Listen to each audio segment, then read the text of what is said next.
Arestado ang isang hinihinalang drug courier matapos mahuli ng pulisya sa isinagawang rubing patrol sa Purok 5, Barangay Southern Poblacion, madaling araw ng Abril 20, 2026.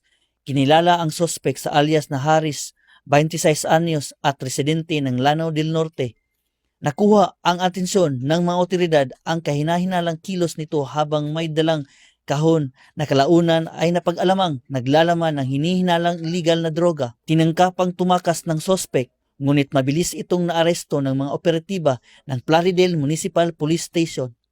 Na-recover mula sa kanya ang tinatayang 205 grams ng hinihinalang shabu na may standard drug price na umaabot sa 1,394,000 pesos.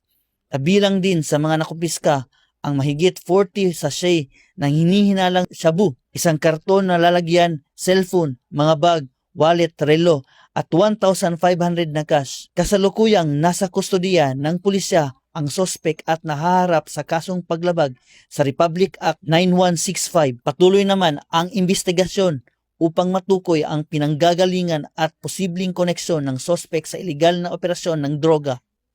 Kaakibat ng direktiba ng aming Provincial Director, Police Colonel Rinaldo A. Maclang, nananatiling agresibo at walang humpay ang kampanya ng Plaridel Municipal Police Station laban sa ilegal na droga.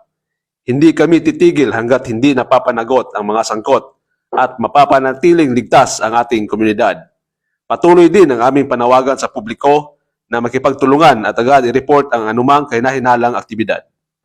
Mula dito sa PRO 10 Misamis Occidental Police Provincial Office, ako ang inyong Police News Network Correspondent, Police Corporal Riwel Gildayo, alagad ng batas, tagataguyod ng Balitang Pulis.